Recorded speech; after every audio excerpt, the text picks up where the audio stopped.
The linguistic landscape of first-century Palestine. The socio-linguistic environment of first-century Palestine was a highly complex and multilingual world. Traditional portrayals often envision Jesus of Nazareth in an isolated rural setting. However, historical and archaeological records demonstrate a markedly different reality, a society in which Hellenistic culture continuously intersected with ancient Jewish traditions. The biblical narrative suggests that God orchestrated human history within his delegated order so that the incarnation occurred at a highly specific cultural intersection, as we see in Galatians chapter 4, verse 4. Centuries prior, Alexander the Great had swept across the eastern Mediterranean, leaving behind a dominant Hellenistic culture. The Roman Empire governed the land with military and administrative might, while the Jewish people maintained their ancient traditions, the ethical teachings of the Torah, and eschatological hopes within this broader context. Jesus Christ, the incarnate Word, entered a society in which Aramaic, Hebrew, and Greek were spoken across various domains. Understanding this trilingual reality is essential to accurately grasping how Jesus communicated his high Christology and unified biblical narrative to the people of his day. By speaking the language of the nations, the Messiah began actively reclaiming territories previously given over to the rebellious members of the Divine Council, ensuring his message could permeate the Greco-Roman world. The Aramaic hypothesis. The Aramaic hypothesis asserts that Jesus taught and conversed almost entirely in Aramaic. For over a century, a dominant scholarly consensus, championed by figures like Gustaf, Dalman, and Morris Casey, maintained that Aramaic was the unquestioned native tongue and primary vernacular of the Jewish people in Palestine following the Babylonian exile. Under this theory, the Greek New Testament is viewed essentially as a translation of an underlying Aramaic oral or written tradition. Proponents point out that Aramaic replaced Hebrew as the standard administrative language of the Near East for centuries. They heavily rely on the presence of Aramaic targums, oral and later written translations of the Hebrew scriptures provided in synagogues for people who could no longer fully comprehend biblical Hebrew. The Gospel writers occasionally preserve specific transliterated Aramaic phrases spoken by Jesus. These moments stand out in the text. For example, we hear the healing command Talitha cum, meaning little girl, arise, in the Gospel of Mark, chapter 5, verse 41. There is the restorative word Ephphatha, meaning be opened, in Mark chapter 7, verse 34. We encounter the intimate prayer term Abba, meaning Father, in Mark chapter 14, verse 36. And there is his cry of dereliction from the cross, Eloi Eloi lema sabachthani, meaning, my God, why have you forsaken me, in Mark chapter 15, verse 34. Scholars must exercise some intellectual caution before dismissing the importance of Aramaic in the daily life of first-century Jews. It is highly probable that Jesus spoke Aramaic in private, intimate settings with his family and closest disciples. The preservation of these specific phrases, however, undermines the idea that Aramaic was his exclusive teaching language. If Jesus habitually spoke Aramaic in all public settings, the evangelists would have had no logical reason to randomly select just a handful of phrases to leave untranslated. The deliberate isolation of these Aramaic words strongly suggests they were exceptions to his normal practice of speaking Greek. The Hebrew vernacular hypothesis. The Hebrew hypothesis suggests that Mishnaic Hebrew remained a living spoken language for the Jewish people and served as a primary medium for Jesus. Scholars such as M.H. Segal and Harris Burkland have argued that Hebrew did not simply die out after the Babylonian exile. They contend that Mishnaic Hebrew was the evolutionary offspring of biblical Hebrew and functioned as a daily vernacular. Advocates of this position rely heavily on discoveries from the Judean Desert. The Dead Sea Scrolls preserved by the Essene community at Qumran include a vast number of Hebrew texts, proving that the language was still actively read and written by sectarian groups. The Bar Kokhba letters, dating to the 2nd century, demonstrate that military and administrative leaders used Hebrew in official correspondence. Furthermore, the Gospel of Luke records Jesus standing in the synagogue at Nazareth to read directly from the scroll of the prophet Isaiah in Luke chapter 4, verses 16 through 20, indicating his literacy and fluency in the sacred language of the Torah. It is generally granted that Jesus knew Hebrew and utilized it in specific religious contexts. As a rabbi engaging in complex theological disputes with Pharisees and religious scholars, he was thoroughly equipped to debate in the language of the Scriptures. The limits of this theory, however, become apparent when considering the broader public audience of Galilee. Evidence for colloquial Hebrew as a daily spoken language among the common peasant classes in Galilee is sparse. Hebrew was largely reserved for liturgical readings, synagogue disputes, and the scholarly elite in Judea, making it an unlikely candidate for Jesus' primary public addresses to diverse multinational crowds. The theory of Greek primacy. The theory of Greek primacy contends that Koine Greek was the dominant language of public discourse in first-century Palestine and served as the principal medium of Jesus' public ministry. Scholars such as Stanley E. Porter, G. Scott Gleaves, and J. N. Sevenster have amassed significant historical, archaeological, and biblical evidence to demonstrate that the region was robustly multilingual with Greek at the forefront. Following the conquests of Alexander the Great, Koine Greek became the unifying language of the Eastern Mediterranean, serving as a common dialect that unified diverse ethnic groups under a single administrative and commercial tongue. Archaeological discoveries unequivocally confirm that Greek culture permeated Jewish society at a foundational level. Funerary inscriptions provide some of the strongest evidence for the daily language of the common people. Ossuaries or bone boxes found around Jerusalem feature Greek inscriptions in roughly equal proportions to Semitic languages, proving that Greek was a language of the heart and daily life for many Jewish families. At the Jewish burial site of Beth She'arim in western Galilee, up to 80% of the catacomb inscriptions from the early centuries are in Greek. According to modern statistics, nearly 68% of all ancient Jewish inscriptions from the Mediterranean world are in Greek.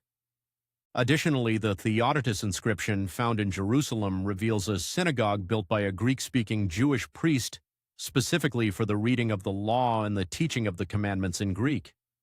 This explicitly confirms the presence of Greek-speaking Jewish institutions functioning right alongside the temple. Jesus grew up in Nazareth, a town in a region accurately described as Galilee of the Gentiles in Matthew chapter 4, verse 15. Nazareth was situated near the Via Maris, a major international trade route, and was only a short walk from Sepphoris, a thriving Hellenistic city rebuilt by Herod Antipas. Jesus was a tekton, a skilled builder or carpenter, an occupation that required him to negotiate contracts and conduct business with Greek-speaking clients in these heavily Hellenized urban centers. The fishermen disciples, including Peter, Andrew, James, and John, utilized Greek to sell their catch in international markets and to navigate Roman taxation. The fact that Andrew and Philip possessed Greek names highlights the deep Hellenistic integration within their families, evidence against the translation of Greek. A careful evaluation of the New Testament texts reveals that the Gospels were original Greek compositions, not clumsy translations of an Aramaic source.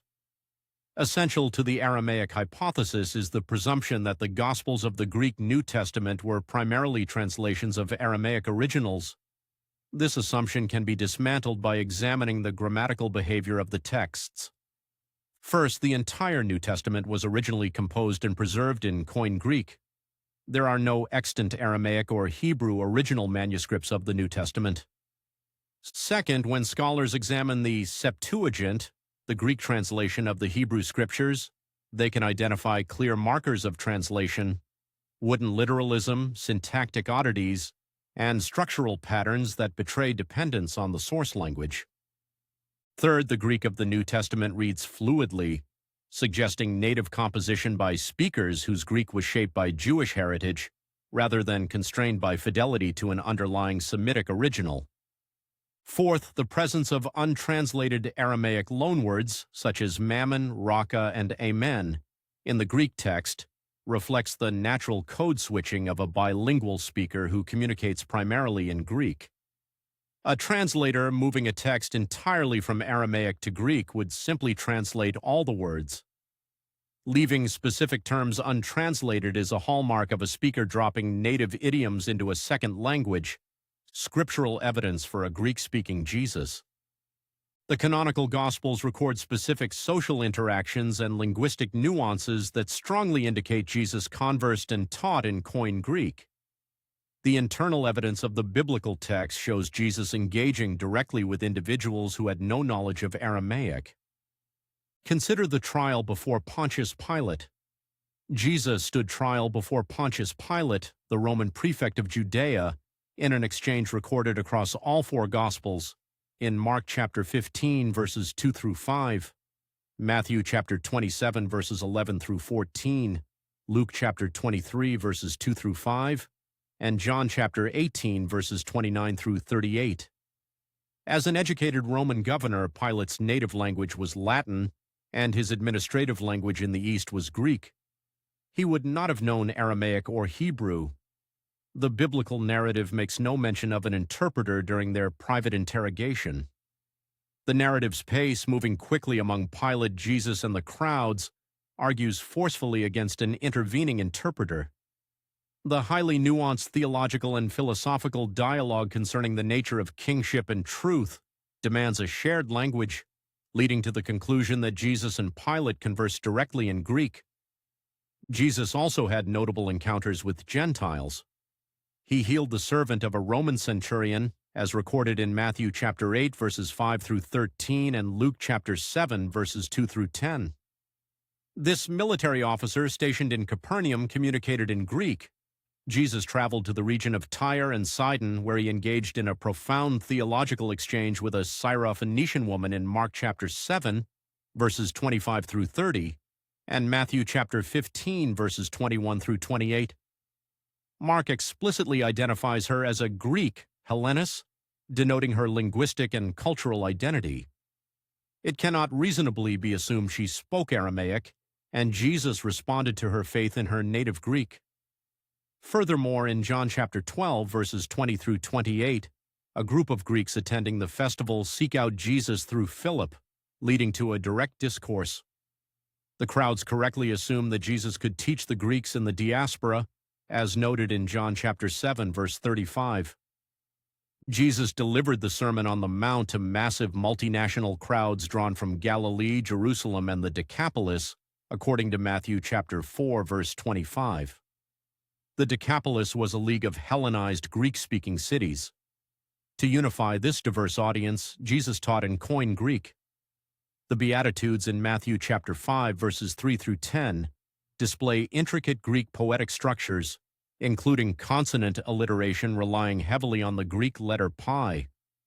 This rhythmic and mnemonic artistry proves that the material was originally composed and delivered in Greek rather than clumsily translated from Aramaic. Greek wordplay and nuance in the Gospels. Several foundational teachings of Jesus rely on sophisticated double entendres and paronomasia that function only in Greek. If the Gospels were mere translations of an Aramaic original, these complex puns would have been lost. Take the Nicodemus encounter in John chapter 3, verses 1 through 8. Jesus tells Nicodemus that he must be born anothen. In Greek, anothen carries a dual meaning. Again, a second physical time, and from above, a spiritual reality. Nicodemus misunderstands the word, assuming the physical meaning, allowing Jesus to correct him with the spiritual truth. This specific double meaning does not exist in Aramaic or Hebrew. In Aramaic, the concepts require entirely different words, minlela for from above and tenyanuth for again. The dialogue's entire theological tension demands that the conversation occurred in Greek. Consider the Petrine Confession in Matthew chapter 16, verses 13 through 20. Jesus changes Simon's name with a critical pun. You are Peter, Petros, and on this rock, Petra, I will build my church. Greek precisely distinguishes between Petros, a masculine individual stone, and Petra, a feminine foundational bedrock. In Aramaic, the word kepha is used identically for both concepts, completely obliterating the nuance of the distinction. Jesus utilized the precision of Greek vocabulary to establish this high Christological moment and delegate authority within his newly formed assembly. The restoration of Peter in John chapter 21, verses 15 through 17, also hinges on Greek nuance. The post-resurrection restoration of Peter hinges on two distinct Greek words for love. Jesus asks if Peter loves him with sacrificial divine love, agapao, and Peter replies with brotherly affection, phileo. Jesus repeats the question using agapao, and Peter again responds with phileo. Finally, Jesus meets Peter at his level, asking the third time using phileo. This precise emotional and theological progression is impossible to replicate in Aramaic, which relies on a single root, hab, for love. The influence of the Septuagint. When assessing the language of Jesus and his disciples, one must recognize the overwhelming authority of the Septuagint, the Greek translation of the Old Testament, in their lives. Jesus frequently quoted the Old Testament directly from the Septuagint, rather than translating from the Hebrew Masoretic texts on the fly. Out of 37 Old Testament citations made by Jesus, 33 agree almost verbatim with the Septuagint. For example, in Matthew chapter 15, verses 8 and 9, Jesus quotes Isaiah chapter 29, verse 13. The Greek text preserves specific wordplay and theological phrasing that differ from the Hebrew original. Furthermore, when James addresses the Jerusalem Council in Acts chapter 15, verses 13 through 18, he quotes Amos chapter 9, verses 11 and 12 from the Septuagint. James relies on the Greek translator's rendering of mankind, anthropon, instead of the Hebrew Edom, to prove that God is calling the Gentiles into his covenant family. The theological argument James makes collapses entirely if he is citing the Hebrew text. By utilizing the Septuagint, Jesus and his followers demonstrated a high Christology that actively sought to bring the nations back into the fold of Yahweh. The Greek scriptures provided the necessary theological vocabulary to articulate this cosmic reclamation. Conclusion. The convergence of archaeological discoveries, socio-linguistic realities, and biblical textual analysis demonstrates conclusively that Jesus used Koine Greek as his primary public language. To view the New Testament purely as a translated text is to strip the incarnate word of his historical agency and communicative brilliance. Jesus was the master of a vibrant trilingual ecosystem. He spoke Aramaic as the language of the hearth and home, retaining it for moments of deep emotional intimacy or distress. He engaged with biblical Hebrew in the sacred spaces of the synagogue, honoring the ancient covenants. Yet, for his public ministry, Jesus spoke Koine Greek. Greek was the language of the Roman roads, the bustling marketplace, and the international crowd seeking truth. By teaching in Greek, Jesus shattered the boundaries of rural isolation and prepared his eschatological message for immediate global distribution. The Greek of the Gospels provides direct access to his ipsissima verba, the very words of the Savior. The historical record reveals a unified biblical narrative in which God's redemptive plan for the nations was perfectly timed with the existence of a universal language, allowing the Messiah to speak Greek and ensuring that the good news of the kingdom could travel seamlessly from the shores of Galilee to the ends of the earth.